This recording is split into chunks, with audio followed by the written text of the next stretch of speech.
the four horses of the apocalypse.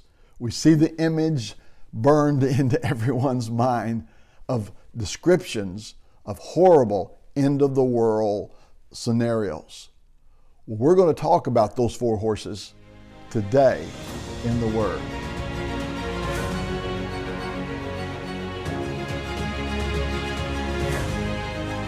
Good morning and welcome back to Today in the Word. Hi, I'm Glenn Schaefer, and I want to welcome those of you that are listening on our podcast. And those of you that like to download that podcast, that's Podbean, that's podbean.com. Also, thank you for joining us here on YouTube. If you haven't subscribed, be sure and do that and push that little button, subscribe, and these videos will come out to you and notify you when they are published. Today, we're in Revelation chapter 6, the opening of the seals. All the seals but one are opened in chapter 6, and the seventh seal will not be opened till Revelation chapter 8, verse 1. So we don't know the contents in the book as of yet, but the seals are being opened. The seals are evidence of testimony and witness of the new covenant that Christ himself made as his last will and testament. Then he died. He was the testator, but he died and rose again and is alive forevermore. We see the picture of that in chapter 5. You remember when he steps forth, the lamb that had been slain, but he had purchased out of every tribe and every nation and every tongue those to be a kingdom and priest to serve his God. He takes forth that book, which is the new covenant, the New Testament of his blood. He died and rose again, so now as the living one, he's able to break the seals. No one else is worthy. Everyone has heard about the four horsemen of the apocalypse. What I want you to see that this is a birth pains or the responses of Christ coming to this earth, dying for our sin, and being raised from the dead and seated at the Father's right hand with all power and authority. And evidence of that is he prophesied in throughout the scriptures that there would be results of rejecting him that would come in judgments. And Matthew 24 is really a mini apocalypse where Revelation is an expanded view of it. And Jesus prophesied about wars and rumors of wars and pestilence and earthquakes and famines that would take place before the destruction of Jerusalem. He said those are only the beginning of sorrows. So right here, as you see the seals open, the first things that are depicted are four of those categories. It's interesting how you'll see other writers lay these out, Revelation 6 and Matthew 24, listing these as they would come down the line together. You would see war, you'd see international strife, famine, pestilence, persecution, and what is described by one writer as the decreation. And that is the stars falling from heaven and the sun not giving its light, and as a result of mighty shakings that would take place. Even as the writer of Hebrews says, once more I will shake the heavens and the earth. Well, Matthew 24 has the same listing of wars and rumors of wars and international strife and famines and earthquakes and persecutions.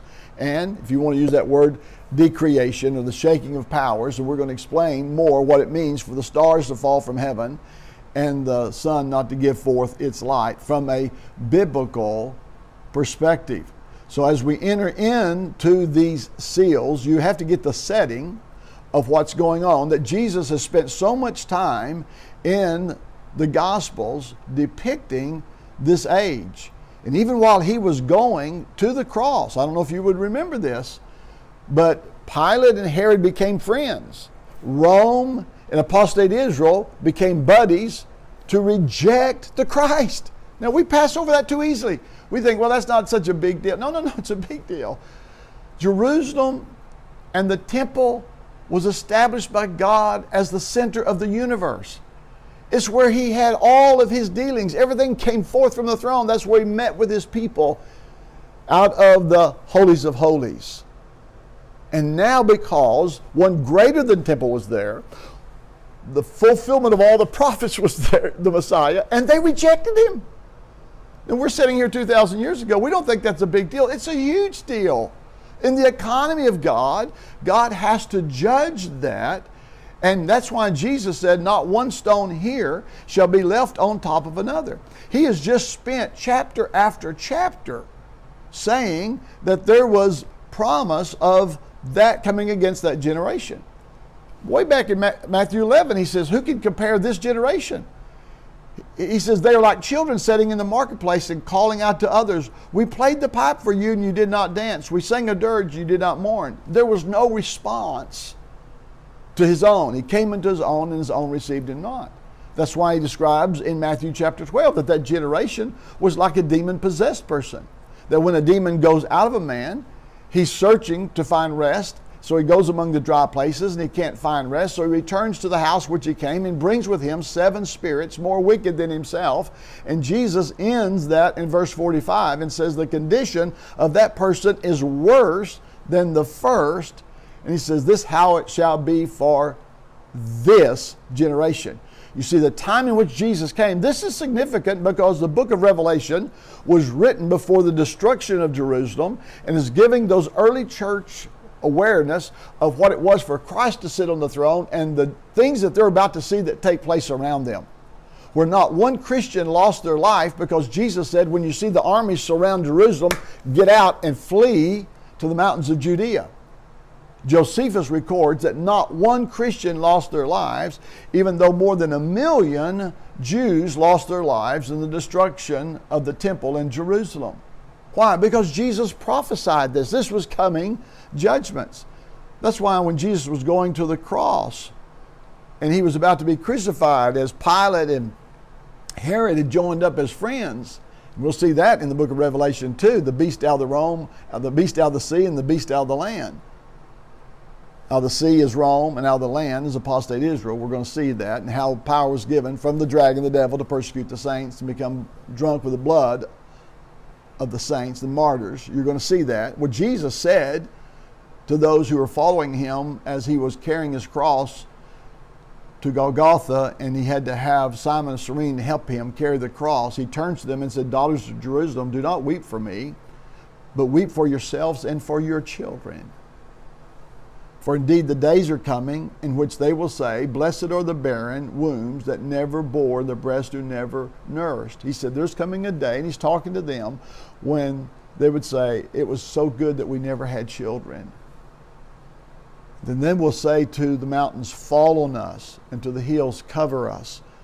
For if they do these things in the green wood, what will they be done to the dry? In other words, Israel, you're dead and dry. And if they would crucify Jesus, what's going to happen in the judgments against you? Weep for yourselves. You see, when Jesus rose on high and he poured out the Holy Spirit as a promise of the Father, he said, if I go away, the Comforter will come. And Peter stands up on the day of Pentecost and he says, this is that which was spoken of by the prophet Joel. And he begins to prophesy about the pouring out of the Spirit upon all flesh, and the sons and daughters would prophesy, and their handmaidens, men maidens would receive the same anointing in spirit. Well, he says there in that same passage, he says, and they shall prophesy, and I will show wonders in heaven above and signs in earth beneath, blood and fire and vapor of smoke, and the sun shall be turned into darkness and the moon into blood before the coming of the great and awesome day of the Lord. And dispensationalists put that off 2,000 years, but Peter's standing and saying, this is that. This is the day. This is that which was prophesied. This is the last day. I will pour out my Spirit. This is the last days, the end of the Moses' days and the beginning of the gospel age, and there would come judgment. And he describes that as blood and fire and vapor of smoke and turning the sun into darkness. Well, we're going to see that in chapter 6. You're going to see these things that Jesus prophesied coming upon that generation. So as he opens these seals, Don't think it's strange that what takes place as a result of Christ coming forth as a conqueror. There's birth pains in that first generation. Birth pains of the gospel, making a distinction between the old order that's obsolete and is vanishing away, and the gospel that was being seen by everyone. So we open up here in chapter 6. He says, I watched as the Lamb opened the first of the 7 seals. Then I heard one of the 4 living creatures say in a voice like thunder, Come. I looked, and there before me was a white horse. Its rider held a bow, and he was given a crown, and he rode out as a conqueror bent on conquest. This is Jesus himself. The scriptures speak in the Old Testament, in Habakkuk, of God going forth with a bow. Also, plagues and pestilence following before and after him. It's a picture of Habakkuk's prayer of judgments against nations that had rejected God. This is now being pronounced upon apostate Israel, his own nation who rejected him. They see Jesus coming forth with a bow. We see him having a crown, means he's victorious. He's already risen up on high. He ascended, and the Daniel the prophet saw him and was given a kingdom and authority and dominion and might. All authority both in heaven and earth has been given to him. He rides forth. This is the gospel. This is Christ coming forth victoriously in history. We'll see him again in Revelation chapter 19 on a white horse with the armies of heaven following through him, conquering with the gospel through history. Well, you see Jesus comes forth, and as a result of him coming forth, many things are about to take place, as he prophesied in Matthew 24. Now, Hal Lindsey says, dispensationalists say, that one couldn't be anything but the Antichrist. The Antichrist is not mentioned here. The book of Revelation is a revelation of Jesus Christ, not the Antichrist. In fact, the word Antichrist is not even mentioned in the book of Revelation. But Hal Lindsey says this could be none other than the Antichrist, for he says the only person who could accomplish all these feats would be the Antichrist. Oh, it bothers me that we give credence and glory more to the devil than we do to the living Christ. Oh, wow. So Christ rides forth. Then, verse 3, and when the Lamb opened the second seal, I heard the second living creature say, Come. And then another horse came out, a fiery one. Its rider was given power to take peace from the earth and to make people kill each other. To him was given a large sword. This second horseman, or this horseman that comes forth, depicts war. War was one of the things that Jesus mentioned when he said that there would be wars and rumors of wars. He talks about those as being famines and earthquakes and pestilence and those things that would take place in that day. Well, here he begins with war as he rides forth, and the nations during the time that Jesus said those would be the beginning of sorrows, and the time at the end is not yet, meaning the end of the destruction of that Jerusalem, in which the disciples was asking about when shall these things be and what will be the evidence of it. And how do we know these things are coming about? He starts to name wars. Well, Josephus, in his book, who was a contemporary historian during the time of the destruction of Jerusalem, wrote a thick book called Jewish Wars. And here's what he records. He says every city during that time was divided into 2 armies, encamped against each other, and the preservation of one party was the destruction of the other. And he says daytime was spent in the shedding of blood and the night in fear. And he said it wasn't uncommon to see cities filled with dead bodies, still lying unburied, and those of old men mixed with infants, all dead and scattered about together. Women also lay amongst them without any covering of their nakedness.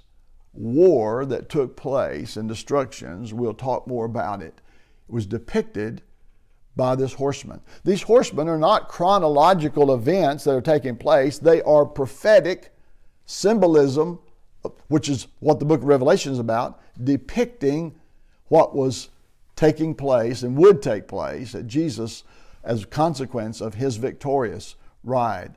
Then there would be famine. It says, when the Lamb opened the third seal, I heard the third living creature say, Come and look. And there before me was a black horse. Its rider was holding a pair of scales in his hand. And then I heard what sounded like a voice among the four living creatures saying, 2 pounds of wheat for a day's wages and 6 pounds of barley for a day's wages. Do not damage the oil and the wine. Evidence of God's sanctions against a nation is economic hardships.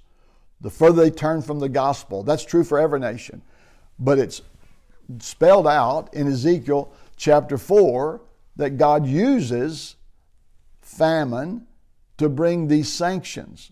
And here they worked all day long just to get wheat and barley for a full day's wages. That's what happens when there's a sanction against a nation. All of their time is spent on getting something to eat. They're not allowed, so to speak, to inherit. They're not to spread who they are. They become under these economic bondages and sanctions. And so this was happening here, a full day's wage. It was famine that was taking place. And the depiction of it was that this would be terrible for them, but the oil, it says, and the wine don't touch. Those are evidences of God's blessings, oil and wine. The wine and the oil was not touched. It also depicts that those who were in the blessings of God, the Christians, did not lose their life. There was 1 million Jews killed in the destruction of Jerusalem, but not one Christian lost their life, according to Josephus, because when Jesus said, when you see the Jerusalem surrounded with armies, flee into the mountains, and they did that, and consequently not one lost their life. They were under the blessings of the oil and the wine. Then he says, then the Lamb opened the fourth seal, and I heard the voice of the four living creatures saying, come. I looked, and there before me was a pale horse. Its rider was named Death, and Hades was following close behind. And they were given power over the fourth of the earth to kill by sword, famine, plague, and by the wild beast of the earth. Well, evidence of death is seen so clearly not only in Matthew 24, but there was going to be evidence of it paralleling God's 4 categories that he would bring in judgments, as mentioned in Ezekiel 14, when it says, my 4 severe judgments against Jerusalem, which is a sword, famine, wild beast, and plague, to cut off man and beast from it. The same horseman was described as death, meaning that they would die by sword, famine, plague, and by the wild beast. As we walk through these seals that are going to be revealed and opened, I want to come back and spend some time talking not only about these 4, but about the next ones that we enter in. Because I want you to get a picture of what the effects was taking place in that first generation as Jesus rose on high, and what it means to reject the gospel, particularly for apostate Israel, as we study today in the Word.